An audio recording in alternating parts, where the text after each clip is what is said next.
Hello दोस्तों, स्वागत है आपका अपने चैनल टीचिंग हब में। आज हम लोग देखने वाले हैं एनसीईआरटी नोट्स, जो कि भारतीय इतिहास का है दोस्तों। क्लास 6 से लेकर 12 तक के ओल्ड एनसीईआरटी और न्यू एनसीईआरटी दोनों को मिलाकर दोस्तों इस बुक को तैयार किया गया है। ये बेस्ट बुक है दोस्तों फॉर ऑल कम्पिटिटिव एग्जाम के लिए, और इस बुक में पूरा एनसीईआरटी का निचोड़ है दोस्तों।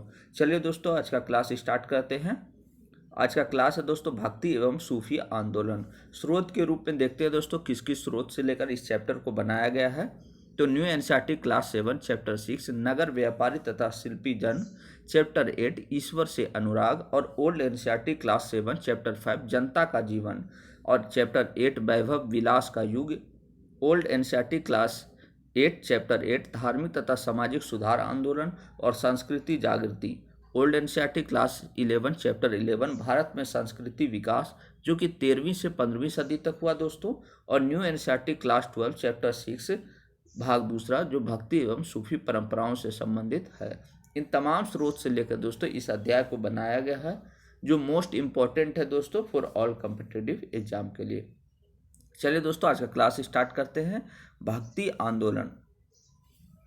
ईश्वर और जीव की रहस्यवादी एकता पर बल देने वाला भक्ति आंदोलन भारत में तुर्कों के आगमन के पूर्व से ही प्रचलन में था। भक्ति का बीज वेदों में विद्यमान है, जहाँ कुछ स्रोतों से दैवीय शक्ति के प्रति आश्चर्य व्यक्त किया गया है, और इसी रूप में भक्ति की विवेचना देखी जा सकती है दोस्तों। आगे देखते हैं।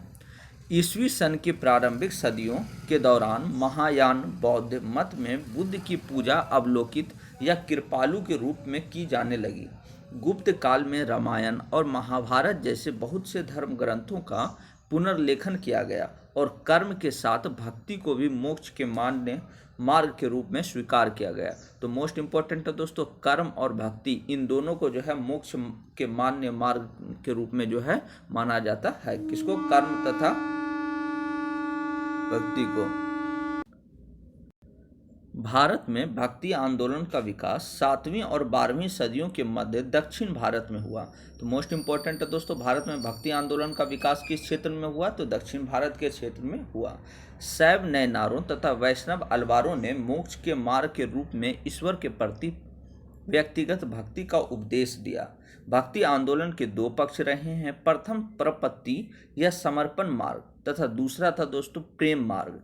प्रपत्ति मार्ग में ईश्वर तथा भक्त का संबंध स्वामी तथा दास की भांति होता था दोस्तों, जबकि प्रेम मार्ग में ईश्वर या भक्त का संबंध समानता यानी बराबर पर आधारित था, और इस मार्ग में मुक्ति की नहीं बल्कि दैवीय जीवन में भागीदारी का आकांक्षा की जाती थी।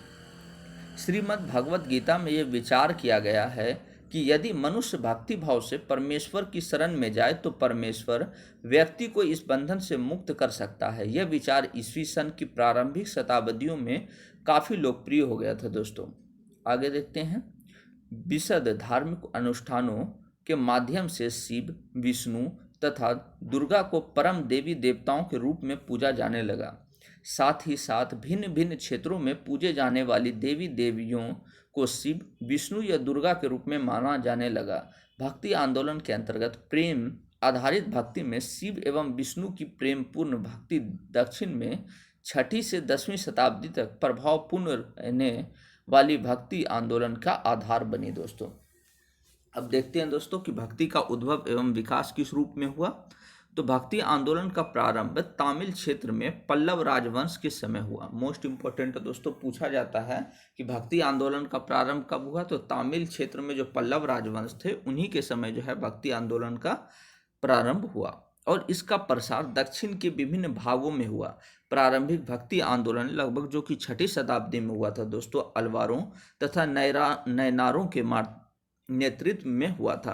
तो जो वैष्णव संत थे दोस्तों उसे अलवार कहा जाता था दोस्तों। जो शैव धर्म को मानने वाले थे, शैव जो थे, उन्हें नयनार कहा जाता था। ये मोस्ट इंपॉर्टेंट है दोस्तों, कई एग्जाम में पूछा गया है। तो वैष्णव संप्रदाय के लोगों को अलवार कहा जाता था, और जबकि शैव संप्रदाय के लोगों को नयनार कहा जाता था। भक्ति का इनका संदेश वर्ग, जाति या लिंग की सीमाओं से दूर सभी के लिए था। ये लोग एक स्थान से दूसरे स्थान पर भ्रमण करते हुए तमिल में अपने इष्ट की स्तुति में भजन गाते थे। अपनी यात्राओं के दौरान अलवार और नैनार संतों ने कुछ पावन स्थलों को अपना इष्ट का निवास स्थल घोषित किया, जो आगे चलकर प्रमुख तीर्थ स्थल बन गए। अलवार और नैनार संतों की रचनाओं का वेद जितना महत्वपूर्ण बताकर इस परंपरा को आगे बढ़ाया गया, इसके अतिरिक्त दक्षिण भारत में सितर यानी सिद्धू भी थे, जो एकेश्वरवादी थे तथा एकमात्र शिव की उपासना किया करते थे, किंतु वे शिव के लिंग रूप में पूजा नहीं करते थे। तो जो दक्षिण भारत में सितर यानी सिद्ध नाम का भी जो एक चला दोस्तों भक्ति स्वरूप, जो कि एकेश्वरवादी था। वो कैसा था दोस्तों? एकेश्वरवादी यानी एक ही ईश्वर में विश्वास करता था तथा एकमात्र शिव की ही उपासना यानी पूजा करता था, और वे जो शिवलिंग का जो है उसकी पूजा नहीं करते थे। आगे देखते हैं दोस्तों, तमिल भक्ति रचनाओं की एक मुख्य विषय वस्तु बौद्ध और जैन धर्म के प्रति उनका विरोध भी था। विरोध का स्वर नैनार संतों की रचनाओं में विशेष रूप से उभर कर आता है। यह विरोध उस समय राजकीय अनुदान को लेकर था।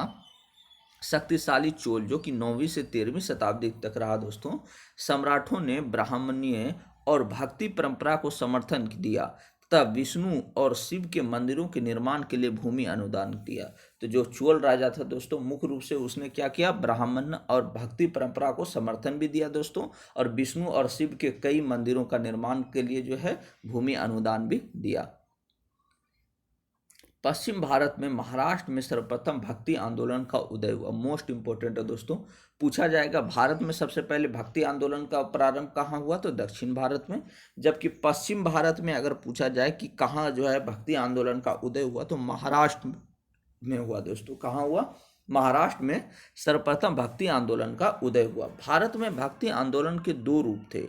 एक जो असमान सामाजिक व्यवस्था एवं ब्राह्मण विशेष अधिकारों का विरोध करते हुए समानता आधारित व्यवस्था का पक्षधर था।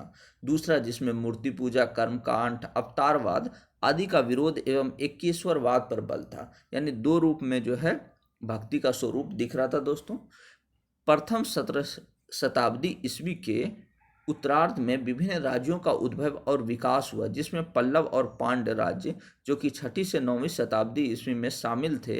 हालांकि बौद्ध और जैन धर्म इस क्षेत्र में अनेक शताब्दियों से थे और उन्हें व्यापारी व शिल्पी वर्गों का प्रश्रय प्राप्त था। भक्ति आंदोलन का विशेषता देखते हैं दोस्तों, क्या क्या विशेषता है भक्ति आंदोलन की। तो भक्ति आंदोलन की प्रमुख विशेषताएं निम्नलिखित है। ईश्वर की एकता यानी एकेश्वरवाद पर बल देता है दोस्तों भक्ति आंदोलन। दूसरा, भक्ति मार्ग के महत्व को समझाता है। तीसरा है धार्मिक अंधविश्वास और आडंबरों और कर्मकांडों का विरोध करता है भक्ति आंदोलन। जनसाधारणों की भाषा में प्रचार के लिए प्रोत्साहित करता है और ईश्वर के प्रति आत्मसमर्पण, ये भी जो है भक्ति आंदोलन की विशेषता के रूप में देखी जा सकती है दोस्तों। तीसरा है मानवतावादी दृष्टिकोण, समाज सुधार का प्रयास। नेक्स्ट है दोस्तों समाज सुधार का प्रयास। आगे देखते हैं दोस्तों, भक्ति आंदोलन की कुछ शाखाएं थी दोस्तों, उस शाखाओं को देखते हैं। तो भक्ति आंदोलन के मुख्य रूप से दो शाखाएं थी। कितनी थी? दो शाखाएं थी। पहला है सगुण भक्ति और दूसरा है निर्गुण भक्ति। यानी भक्ति जो है मुख्य रूप से दो शाखाओं के अंतर्गत होती थी, एक सगुण और दूसरा निर्गुण। सगुण के अंतर्गत इस परंपरा के अनुसार ईश्वर शरीरधारी है, वह रंग, रूप, आकार, आनंद, दया, क्रोध जैसी गुणों से युक्त है। इस वर्ग में शिव, विष्णु तथा उनके अवतार व देवियों को आराधना आती है, जिनका मूर्त रूप से अवधारणा हुई। और इस वर्ग में के संतों में वल्लभाचार्य, तुलसीदास, सूरदास, मीरा, चैतन्य आदि प्रमुख है। तो सगुण भक्ति में कौन कौन से मुख्य रूप से जाने जाते हैं दोस्तों? वल्लभाचार्य, तुलसीदास, सूरदास, मीरा और चैतन्य, ये जो है मुख्य रूप से माने जाते हैं, जो कि सगुण भक्ति यानी ईश्वर शरीरधारी है ऐसा मानते हैं। जबकि निर्गुण भक्ति के अंतर्गत इस भक्ति परंपरा में अमूर्त यानी ईश्वर जो है निराकार ईश्वर की उपासना की जाती है। इसके अंतर्गत कबीर तथा नानक निर्गुण परंपरा के सर्वाधिक प्रसिद्ध तथा लोकप्रिय संत थे। ये निराकार ईश्वर में आस्था रखते थे तथा इन्होंने व्यक्तिक साधना और तपस्या पर बल दिया था दोस्तों। प्रारंभिक भक्ति संत देखते हैं दोस्तों। आरंभ में भक्ति आंदोलन का सूत्रपात दक्षिण में अलवार तथा नैनार संतों ने किया था। अलवार संत के बारे में देखते हैं दोस्तों।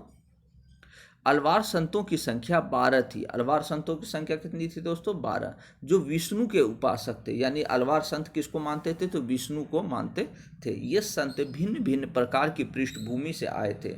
इनमें प्रमुख संत थे पेरियारवार, इनकी पुत्री अंडाल, नम्मलवार, मधुर कवि, तोडर डिप्पोडोई और कुलशेखर। ये प्रमुख रूप से अलवार संत के अंतर्गत हैं दोस्तों। नम्मलवार ने विष्णु की प्रशंसा में अत्यंत भक्तिपूर्ण गीतों की रचना की है। अलवार भक्ति आंदोलन मूलतः भावनात्मक तथा दार्शनिक नहीं, भावनात्मक था। यानी अलवार जो भक्ति आंदोलन था वो दोस्तों कैसा था? भावनात्मक था, दार्शनिक नहीं था। मधुर कवि नम्मलवार के शिष्य थे। तो मधुर कवि किसके शिष्य थे? नम्मलवार के शिष्य थे। इन्होंने गुरु भक्ति की ईश्वर भक्ति की समान बताया। किसने? तो मधुर कवि जो है, इनके अनुसार गुरु भक्ति ही जो है ईश्वर भक्ति के समान थी। आगे देखते हैं दोस्तों, अंडाल प्रमुख महिला संत थी। मोस्ट इंपॉर्टेंट है दोस्तों, अंडाल कौन थी? तो अंडाल अलवार संतों में प्रमुख महिला संत थी। तिरुमंगाई शूद्र वर्ण से संबंधित थे और इन संतों के गीत नलियारा दिव्य प्रबंधम में संकलित है। तो किसमें है? नालियारा दिव्य प्रबंधन में जो है अलवारों के जो संतों की गीत है वो उसमें संकलित किए गए हैं।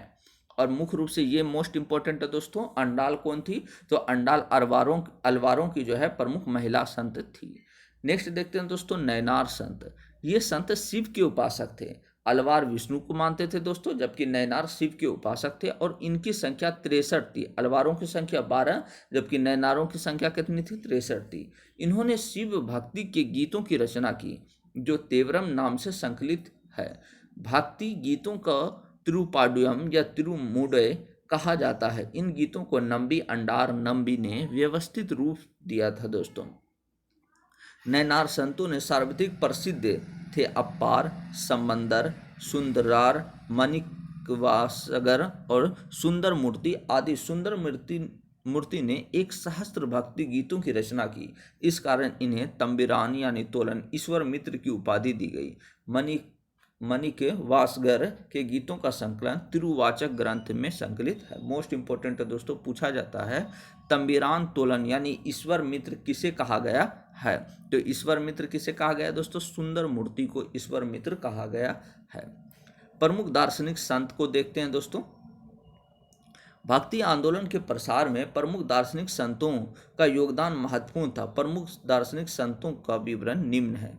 पहला है दोस्तों शंकराचार्य, जो कि 788 से लेकर 820 तक रहे दोस्तों।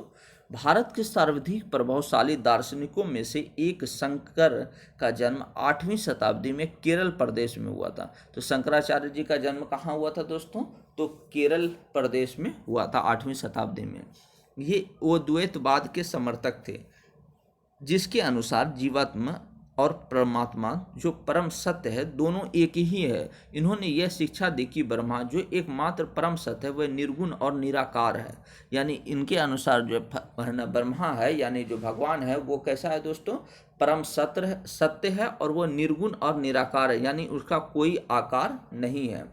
ये शंकराचार्य मानते थे। इन्होंने हमारे चारों ओर के संसार को मिथ्या या माया माना है। यानी हमारे चारों ओर जो संसार है वो मिथ्या है, एक माया है दोस्तों। और संसार का परित्याग करने अर्थात संन्यास लेने और ब्रह्मा की सही प्रकृति को समझने और मोक्ष प्राप्त करने के लिए ज्ञान के मार्ग को अपनाने का उपदेश दिया। इन्होंने भारत की संस्कृति एवं धार्मिक एकता को अक्षुण्ण बनाए रखने तथा वेदांत दर्शन के प्रचार हेतु 4 मठ स्थापित किए। मोस्ट इंपोर्टेंट दोस्तों कि 4 मठ की स्थापना किसके द्वारा की गई? तो शंकराचार्य के द्वारा की गई। किस लिए? तो वेदांत दर्शन के प्रचार हेतु। पहला देखते हैं दोस्तों, उत्तर में बद्रीनाथ जो कि विष्णु को समर्पित है दोस्तों, उसकी मठ की स्थापना की। दक्षिण में श्रृंगेरी पीठ जो कि शिव को समर्पित है। तो उत्तर में विष्णु को और दक्षिण में किसको समर्पित है दोस्तों? शिव को। जबकि पूर्व में पुरी यानी गोवर्धन पीठ है जो कि बलभद्र एवं सुभद्रा को समर्पित है। जबकि पश्चिम में द्वारका यानी शारदा पीठ है जो कि दोस्तों कृष्ण को समर्पित है। तो मुख्य रूप से 4 मठ की स्थापना किसने की? शंकराचार्य ने की। और भारत के 4 क्षेत्र में की, उत्तर, दक्षिण, पूर्व, पश्चिम में की दोस्तों। आगे देखते हैं रामानुजाचार्य जो कि 1017 से 1137 तक रहे दोस्तों।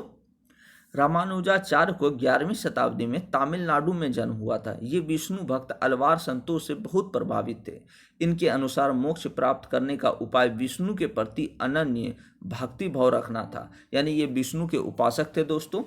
इसके अनुसार भगवान विष्णु की कृपा दृष्टि से भक्त उनके साथ एकाकार होने का परमानंद प्राप्त कर सकता है। रामानुजाचार्य ने विशिष्ट द्वैत के सिद्धांत का प्रतिपादन किया। मोस्ट इंपॉर्टेंट दोस्तों, पूछा जाता है कि विशिष्टाद्वैतवाद का सिद्धांत किसने दिया, तो रामानुजाचार्य के द्वारा दिया गया, जिसके अनुसार आत्मा परमात्मा से जुड़ने के पश्चात भी अपनी अलग सत्ता बनाए रखती है। रामानुजाचार्य ने श्री संप्रदाय की स्थापना की। मोस्ट इंपॉर्टेंट दोस्तों, पूछा जाता है श्री संप्रदाय की स्थापना किसके द्वारा की गई, तो रामानुजाचार्य के द्वारा श्री संप्रदाय की स्थापना की।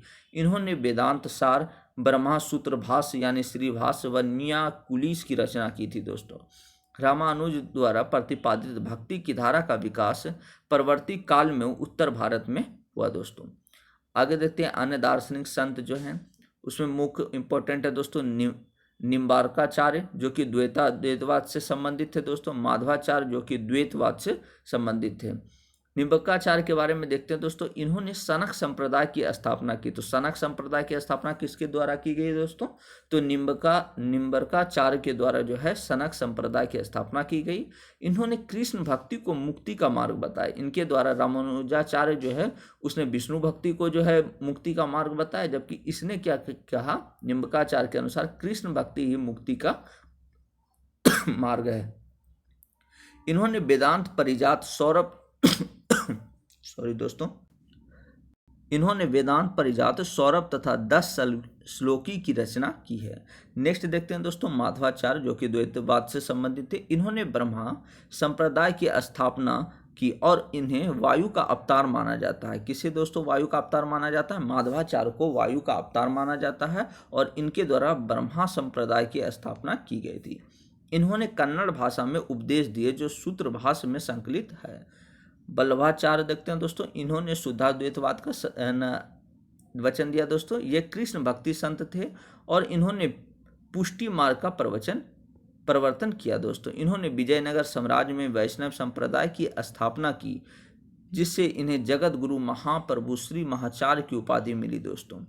मोस्ट इंपॉर्टेंट है दोस्तों। आगे देखते हैं प्रमुख भक्ति संत। तो प्रमुख भक्ति संत में पहला देखते हैं रामानंद जो कि 1299 से 1411 तक रहे दोस्तों।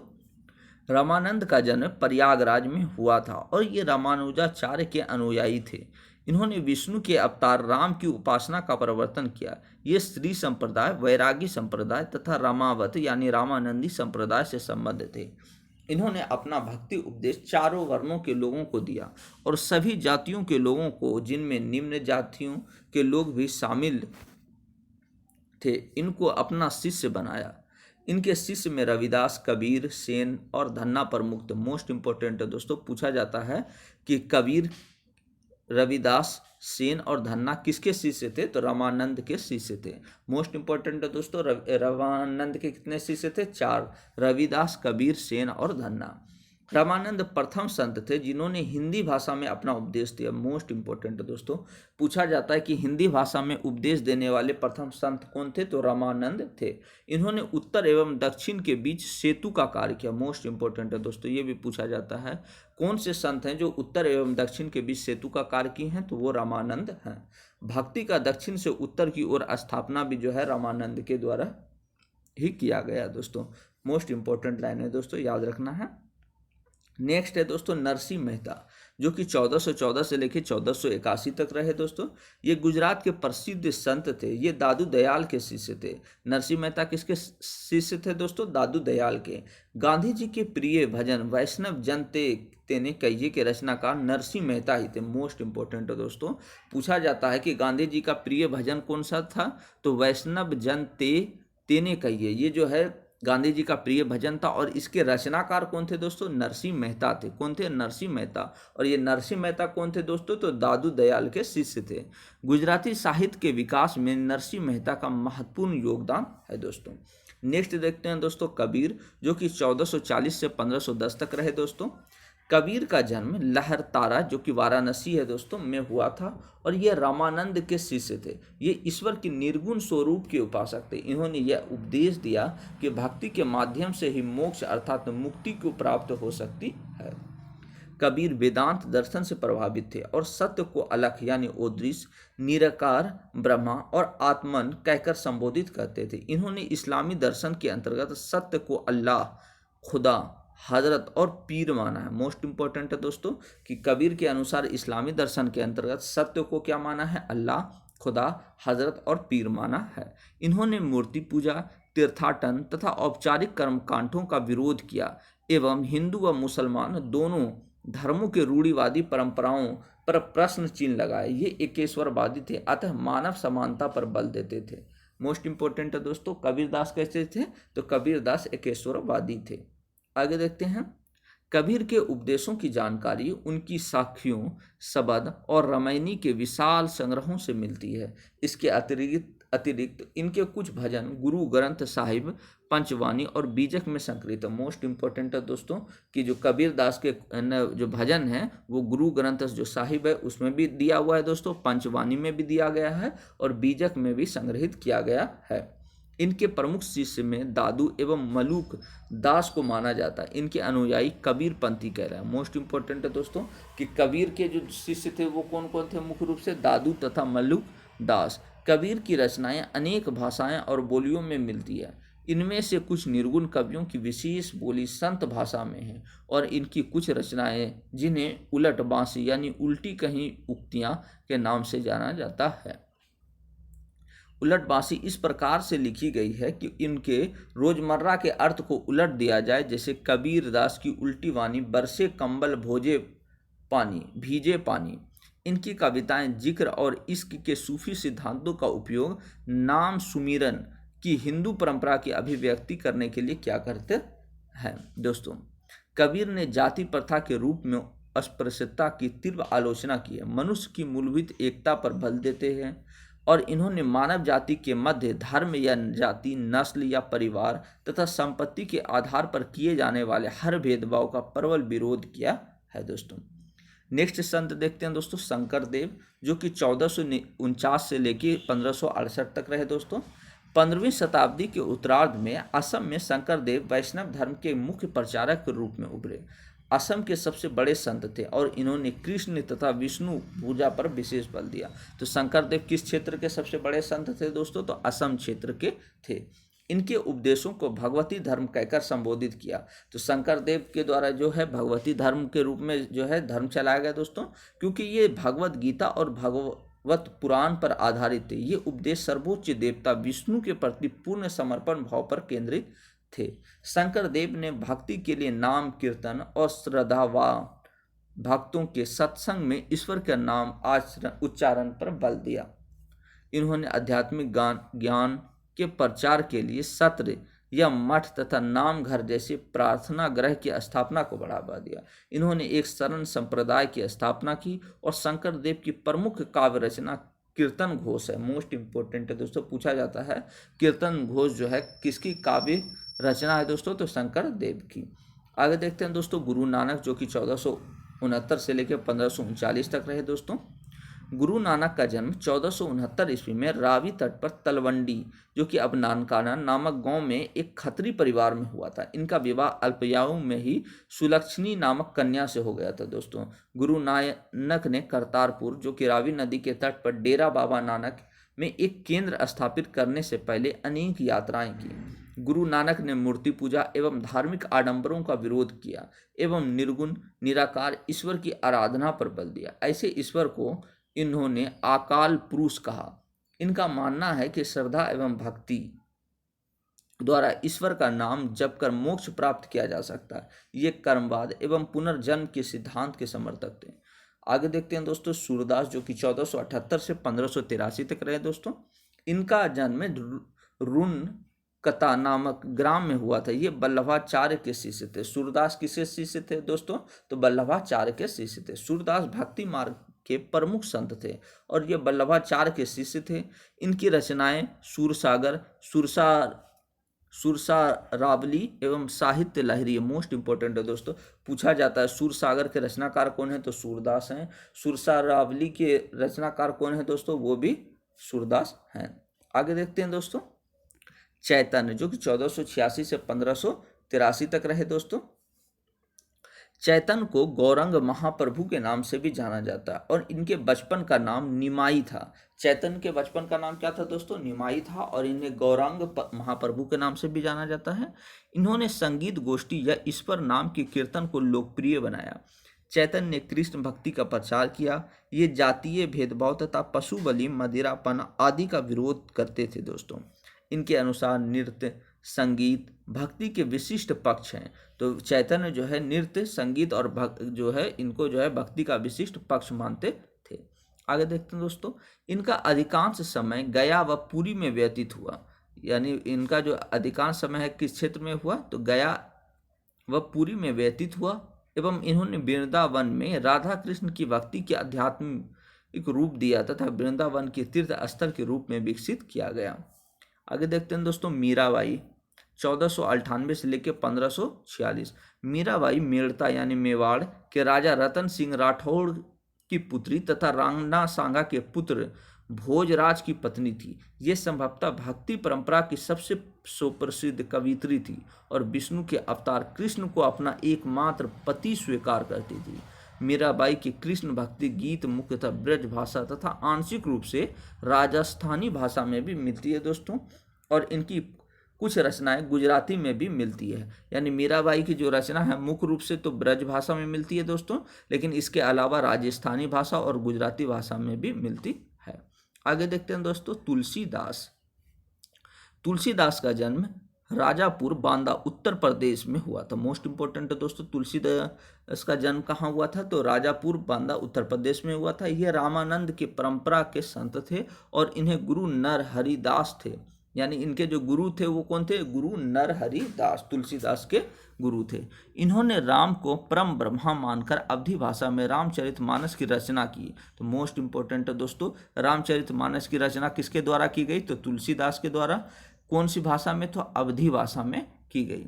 इनको वैष्णव व शैव धर्मों के बीच समन्वय स्थापित करने का श्रेय दिया जाता है। तो वैष्णव और शैव धर्मों के बीच समन्वय स्थापित करने का श्रेय किसे जाता है दोस्तों, तो तुलसीदास को जाता है। इनकी अनेक रचना है दोस्तों, जैसे गीतावली, कवितावली, राम ललान हचू, विनय पत्रिका। मोस्ट इंपॉर्टेंट है दोस्तों, गीतावली और कवितावली के बारे में पूछा जाता है किसकी रचना है, तो तुलसीदास की। आगे देखते हैं दोस्तों, दादू दयाल जो कि 1544 से 1603 तक रहे दोस्तों। इनका जन्म अहमदाबाद में हुआ तथा इनका मूल नाम महाबली था। दादू दयाल निर्गुण ईश्वर की भक्ति में विश्वास करते थे और इन्होंने विनयशील बनने और अहम से मुक्त रहने की शिक्षा दी और इन्होंने सांप्रदायिक मार्ग यानी निफक का उपदेश दिया दोस्तों। नेक्स्ट है दोस्तों रैदास, जो कि रविदास के नाम से जाने जाते हैं। रैदास रामानंद के शिष्य थे और कबीर इनको संतों का संत कहते थे। मोस्ट इंपॉर्टेंट दोस्तों, पूछा जाता है कि किसे जो है कबीर संतों का संत कहते थे, तो रैदास को जो है कबीर संतों का संत कहा करते थे। इन्होंने ईश्वर के प्रति आत्मसमर्पण का प्रचार किया। इनके अनुयायियों ने रैदासी संप्रदाय की स्थापना की थी। नेक्स्ट देखते हैं दोस्तों, कर्नाटक का वीर शैव परंपरा। 12वीं शताब्दी में कर्नाटक में एक नवीन आंदोलन का उद्भव हुआ जिसका नेतृत्व बासवन्ना 1106 से 68 तक किए नामक एक ब्राह्मण ने किया। बासवन्ना कलचुरी राजा के दरबार में मंत्री थे। इनके अनुयायी वीर शैव जो कि शिव के वीर कहलाते थे, वह लिंगायत यानी लिंग धारण करने वाले कहलाए। लिंगायत समुदाय के पुरुष वाम कंधे पर चांदी के एक पिटारे में एक लघु लिंग की धारणा करते थे और इनमें जंगम तथा यायावार भिक्षु शामिल थे। लिंगायतों का विश्वास है कि मृत्यु उपरांत भक्त शिव में लीन हो जाएंगे तथा इस संसार में पुनः नहीं लौटेंगे। लिंगायतों के जाति की अवधारणा और कुछ समुदायों के दूषित होने की ब्राह्मणीय अवधारणा का विरोध किया। ये पुनर्जन्म के सिद्धांत को नहीं मानते थे। इस समुदाय में वयस्क विवाह, विधवा पुनर्विवाह आदि का समर्थन किया। तो मोस्ट इंपॉर्टेंट है दोस्तों, पूछा जाता है कि लिंगायत संप्रदाय क्या है, तो ये पुनर्जन्म सिद्धांत को नहीं मानते दोस्तों। इसके अलावा जो है वयस्क विवाह और विधवा पुनर्विवाह को भी जो है ये मानते हैं, यानी समर्थन करते हैं। इन्होंने जाति तथा कर्मकांडों को का विरोध किया और अपने मृतकों को भूमि में दफनाते हैं, यानी लिंगायत संप्रदाय के लोग जो है किस है ना, मृतकों को कहाँ दफनाते हैं दोस्तों, भूमि में ही दफनाते हैं। वीर शैव परंपरा के अन्य संतों में अल्लामा प्रभु और अक्कम महादेविक प्रमुख हैं। आगे देखते हैं दोस्तों, महाराष्ट्र में भक्ति आंदोलन किस रूप में हुआ। 13वीं से 17वीं शताब्दी तक महाराष्ट्र में अनेकानेक संत कवि हुए, जिनके सरल मराठी भाषा में लिखे गए गीत आज भी जन मन को प्रेरित करता है। इन संतों में सबसे महत्वपूर्ण थे ज्ञानेश्वर, नामदेव, एकनाथ और तुकाराम तथा सखुबाई जैसी स्त्रियां तथा चोखा मेला का परिवार, जो अस्पृश्य समझी जाने वाली महार जाति की थी।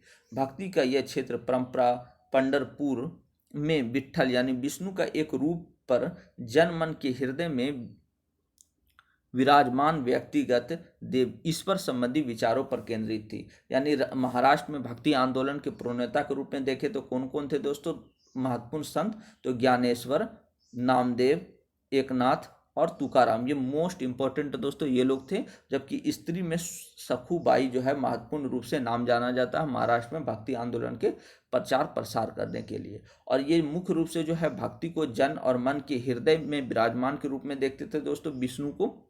आगे देखते हैं,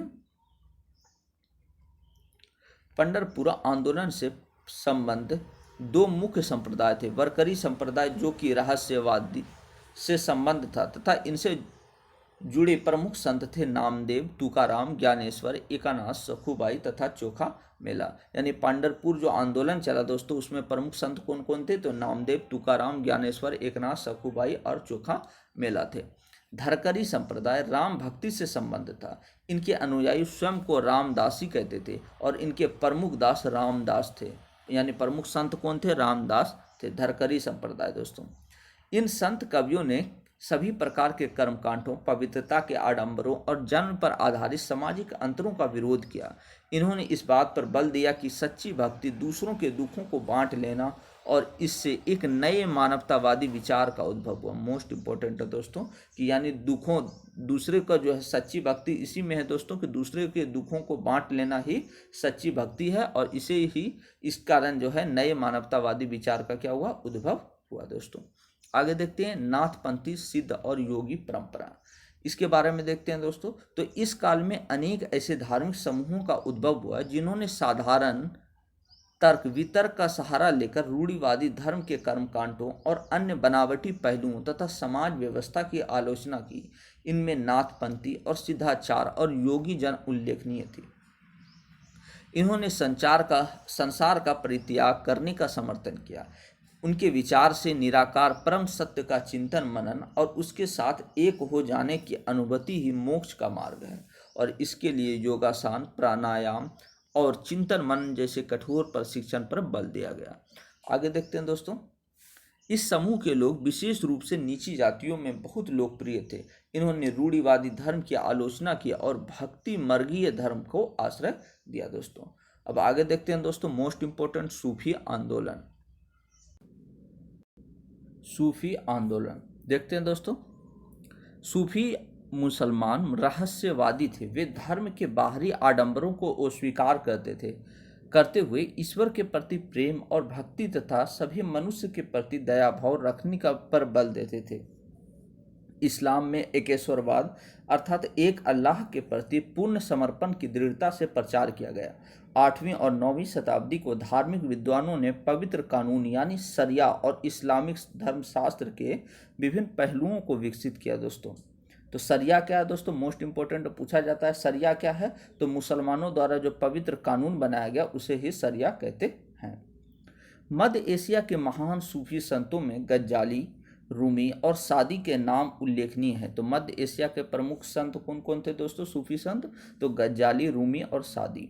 इन्होंने किसी औलिया या पीर की देखरेख में जिक्र यानी नाम का जप, चिंतन, समा यानी गाना, रक्स यानी नृत्य, नीति चर्चा, सांस पर नियंत्रण आदि के माध्यमों से प्रशिक्षण की विस्तृत रीतियों का विकास किया। 11वीं शताब्दी में अनेक सूफी संत मध्य एशिया से आकर भारत में बसने लगे। दिल्ली सल्तनत की स्थापना के साथ यह प्रक्रिया उस समय और भी दृढ़ हो गई जब उपमहाद्वीप में सर्वत्र बड़े बड़े अनेक सूफी केंद्र विकसित हो गए। दोस्तों, सूफी संत अपने खानकाहों में विशेष बैठकों का आयोजन करते थे, जहां सभी प्रकार के भक्तगण आते थे। ये वहां आध्यात्मिक विषयों पर चर्चा करते थे तथा अपनी समस्याओं को सुलझाने हेतु संतों से आशीर्वाद मांगते थे। खानका का नियंत्रण शेख यानी अरबी, पीर अथवा मुर्शिद यानी फारसी में कहा जाता है दोस्तों, के हाथों में था। वे अनुयायियों यानी मुरीद जो होते थे उनकी भर्ती करते थे और अपने वारिस यानी खलीफा की नियुक्ति करते थे। पीर की मृत्यु के पश्चात उसकी दरगाह यानी फारसी में इसका अर्थ है दरबार, उसके मुरीदों के लिए भक्ति का स्थल बन जाती थी और इस प्रकार पीर की दरगाह पर जियारत करने के लिए जाने की विशेष रूप से उनकी बरसी के अवसर पर प्रथा प्रचलित हो गई और इस परिपाटी को ही उर्स कहा गया दोस्तों, क्योंकि लोगों का मानना था कि मृत्यु के पश्चात पीर ईश्वर की से एकीभूत हो जाते हैं। लोग आध्यात्मिक और ऐहिक कामनाओं की पूर्ति के लिए उनके आशीर्वाद लेने जाते थे। इस प्रकार शेख को वली के रूप में आदर करने की परिपाटी शुरू हो गई। दोस्तों, आगे देखते हैं दोस्तों, सूफी परंपरा के इतिहास का पुनर्निर्माण के लिए विभिन्न स्रोत। कश्फ उल महजूब, ये क्या था दोस्तों कि यह सूफी विचारों और आचारों पर एक प्रबंध पुस्तिका है। यह पुस्तिका अली बिन उस्मान हुजबुरी द्वारा लिखी गई थी दोस्तों। तो कश्फ उल महजूब क्या है दोस्तों? तो सूफी विचारों और आचारों पर एक प्रबंध पुस्तिका है दोस्तों, और किसके द्वारा लिखी गई है? तो अली बिन उस्मान हुजबुरी के द्वारा लिखी गई है। फवाइद उल फुआद, मोस्ट इंपॉर्टेंट है दोस्तों, फवाइद उल फुआद, यह पुस्तक शेख निज़ामुद्दीन औलिया की बातचीत पर आधारित एक संग्रह है जिसका संकलन प्रसिद्ध फारसी कवि अमीर हसन सिज्जी दहलवी ने किया है।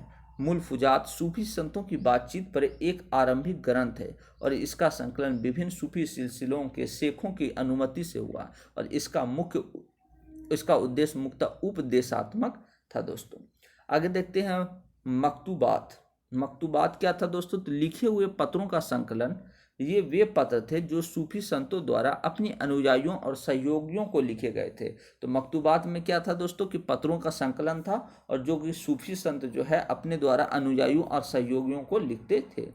वे इन पत्रों में अपनी अनुयायियों की लौकिक और आध्यात्मिक जीवन तथा उनकी आकांक्षाओं और समस्याओं को या मुश्किलों पर भी टिप्पणी करते थे। विद्वान बहुधा 17वीं शताब्दी के नक्शबंदी सिलसिले के शेख अहमद सरहिंदी के लिखे मकतूबात ए इमाम रब्बानी पर चर्चा करते हैं। तज़किरा, तज़किरा क्या होता था दोस्तों कि सूफी संतों की जीवनियों का स्मरण करना ही क्या कहलाता था? तज़किरा। भारत में लिखा पहला सूफी तज़किरा मीर खुर्द किरमानी या सियारुल औलिया है। यह तज़किरा मुख्तः चिश्ती संतों में के विषय में है और सबसे प्रसिद्ध तज़किरा अब्दुल हक मुहद्दिस दहलवी का अखबारुल अखयार है दोस्तों, अखबारुल अखयार है। आगे देखते हैं दोस्तों, उलमा। आलिम का बहुवचन है दोस्तों उलमा। ये इस्लाम धर्म के ज्ञाता होते थे और इस परिपाटी के संरक्षक के नाते वे धार्मिक कानूनों और अध्यापन संबंधी जिम्मेदारी निभाते थे। शरिया, ये मुसलमानों के समुदाय से निर्देशित करने वाला कानून है। ये कुरान शरीफ और हदीस पर आधारित था। शरिया क्या था दोस्तों? तो कुरान और हदीस पर आधारित एक मुसलमानी कानून बनाया गया था दोस्तों। हदीस का अर्थ होता है पैगंबर साहब से जुड़ी परंपराएं जिनके अंतर्गत उनके स्मृत शब्द और क्रियाकलाप आते हैं। अरब क्षेत्र के बाहर इस्लाम का प्रसार हुआ तो वहाँ के आचार व्यवहार भिन्न थे और कियास यानी सदृश्यता के आधार पर तर्क एवं इजमा यानी समुदाय की सहमति को भी कानून का स्रोत माना जाने लगा। इस प्रकार शरिया कानून और हदीस कियास और इजमा से उद्भूत हुए। आगे देखते हैं दोस्तों, वली क्या होता था दोस्तों? बहुवचन औलिया का ही वली कहलाता था दोस्तों। यह ईश्वर का मित्र जो सूफी जो अल्लाह के नज़दीक होने का दावा करता था, उनसे मिली बरकत से करामत करने की शक्ति रखता था। यानी वली क्या था दोस्तों? तो वली को मुख्य रूप से ईश्वर का मित्र माना जाता था, जो कि सूफी यानी वैसा सूफी जो अल्लाह के नज़दीक होने का दावा करता हो और उनसे मिली बरकत से करामात करता हो, यानी नए नए तरीके से करामात दिखाता हो और शक्ति रखता हो, उसे ही वली कहा जाता था।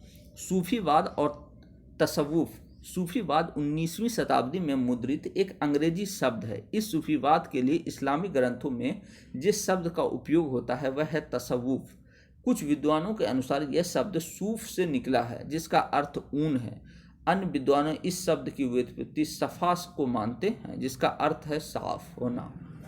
आगे देखते हैं दोस्तों, सूफी सिलसिले के बारे में देखते हैं।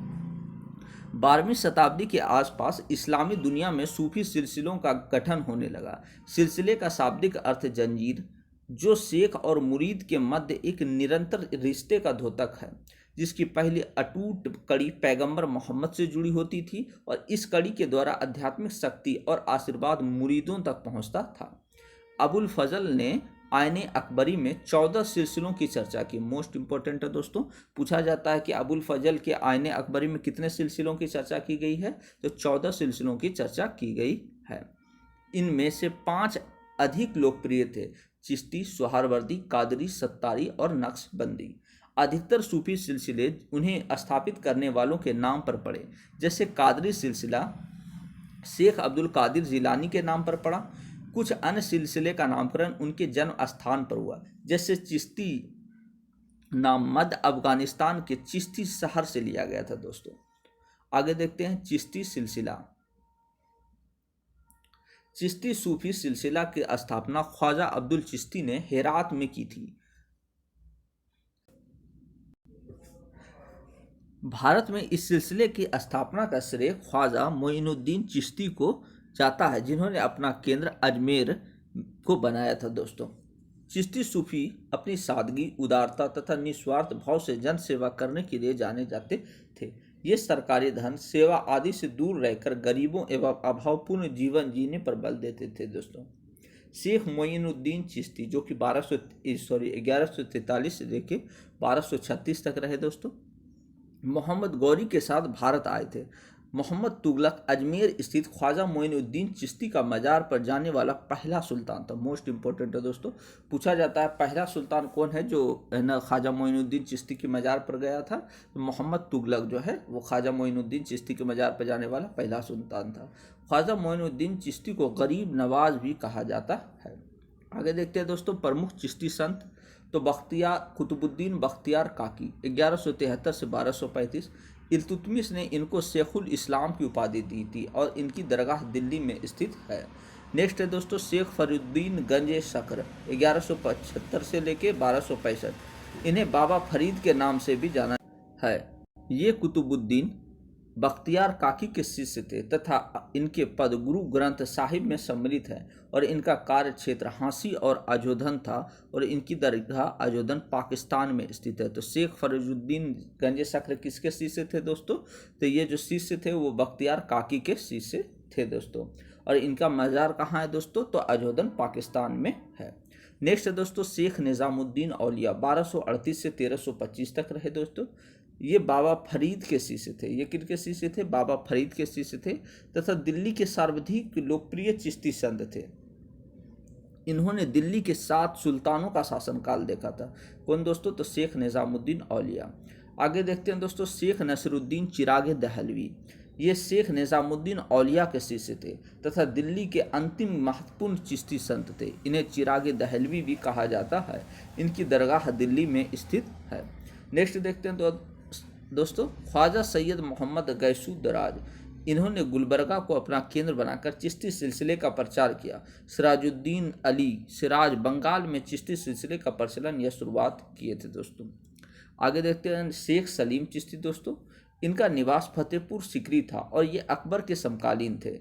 पूछा जाता है दोस्तों कि अकबर के समकालीन कौन से चिश्ती संत थे? तो शेख सलीम चिश्ती थे और इनके आशीर्वाद के बाद ही अकबर के यहाँ पुत्र उत्पन्न हुआ जिसका नाम इन्होंने इसी के नाम पर सलीम रखा था और इनका मकबरा फतेहपुर सिकरी में स्थित है। आगे देखते हैं दोस्तों चिश्ती सिलसिले के प्रमुख उपदेशक के रूप में देखते हैं दोस्तों। तो चिश्ती सिलसिले के प्रमुख उपदेशक के रूप में देखते हैं दोस्तों। तो सबसे पहले है शेख मोइनुद्दीन चिश्ती, जो कि 1236 में इनकी मृत्यु हो गई दोस्तों। और इनका दरगाह अजमेर में है। ख्वाजा कुतुबुद्दीन बख्तियार काकी, इनकी मृत्यु 1235 में हुई दोस्तों, इनका दरगाह दिल्ली में है। शेख फरीदुद्दीन गंजे शक्र 1265 में मृत्यु हुई, और इनका जो मकबरा है यानी दरगाह है जो पाकिस्तान में दोस्तों। शेख निज़ामुद्दीन औलिया की मृत्यु 1325 में हुई, जो कि दिल्ली में हो गई दोस्तों। और शेख नरीउद्दीन चिराग दहलवी 1356 ईस्वी में इनकी मृत्यु हो गई दोस्तों, और दिल्ली में हो गई। आगे देखते हैं दोस्तों, सोहरावर्दी सिलसिला। सोहरावर्दी सिलसिले के संस्थापक शेख शहाबुद्दीन सोहरावर्दी थे। इनकी गतिविधियां मुख्य केंद्र पंजाब एवं मुल्तान थे। भारत में सोहरावर्दी सिलसिले के संस्थापक शेख बहाउद्दीन जकरिया थे। इल्तुतमिश ने शेख बहाउद्दीन जकरिया को शेखुल इस्लाम की उपाधि से सम्मानित किया। चिश्तियों के विपरीत सोहरावर्दी संत गरीबों को जीवन बिताने में विश्वास नहीं करते थे। इन्होंने राजकीय सेवाओं में प्रवेश लिया तथा कई संत धार्मिक विभागों में उच्च पदों तक पहुँचे थे। सोहरावर्दी सिलसिले के अन्य संत सैयद जलालुद्दीन जहानिया, जहां गस्त, शेख मूसा और शाह दौला दरियाई थे। कालांतर में यह सिलसिला 5 शाखाओं में बट गया। कादरी सिलसिला देखते दोस्तों, इस सिलसिले के संस्थापक शेख अब्दुल कादिर जिलानी 1077 से 1166 तक थे। इन्होंने बगदाद इराक में इसकी स्थापना की थी दोस्तों। भारत में इस सिलसिले को प्रसारित करने का श्रेय शाह नियातुल्लाह मखदूम जिलानी को जाता है। कादरी सिलसिले के अनुयायी गाने बजाने के विरोधी थे। वे हरे रंग की पगड़ी बांधते थे।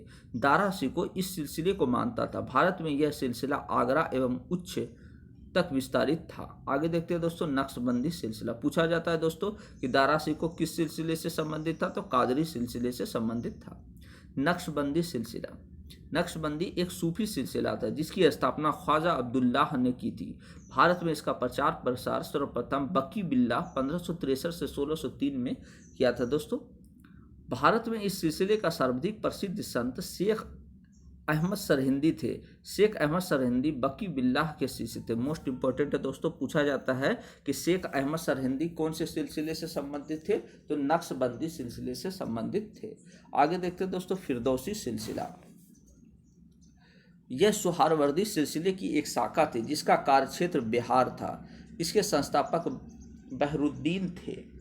इस सिलसिले को शेख शरीफ उद्दीन यहिया ने लोकप्रिय बनाया। इस सिलसिले के सबसे प्रसिद्ध संत शरफुद्दीन यहिया मनेरी थे दोस्तों। तो पूछा जाता है दोस्तों कि बिहार कार्यक्षेत्र में कौन सा सिलसिला प्रचलित था, तो फिरदौसी सिलसिला था दोस्तों। सत्तारी सिलसिला। भारत में इस सिलसिले के संस्थापक शेख अब्दुल्ला सत्तार थे। भारत में इस सिलसिले के प्रमुख केंद्र बंगाल, जौनपुर व दक्कन थे। अब्दुल्ला सत्तार की दरगाह मांडू जो कि मध्य प्रदेश में स्थित है दोस्तों, और अब्दुल्ला सत्तार सैनिकों के साथ चलते थे। सत्तारी सिलसिला में श्री कृष्ण को औलिया कहा गया है। तो सत्तार पूछा जाता है दोस्तों कौन से सिलसिले में श्री कृष्ण को औलिया कहा गया है, तो सत्तारी सिलसिले में श्री कृष्ण को औलिया कहा गया है। थैंक यू दोस्तों। अगर वीडियो आप लोगों को अच्छा लगा तो प्लीज़ चैनल को लाइक करें, शेयर करें और ज़्यादा से ज़्यादा दोस्तों इस वीडियो को सब्सक्राइब करें दोस्तों। थैंक यू दोस्तों।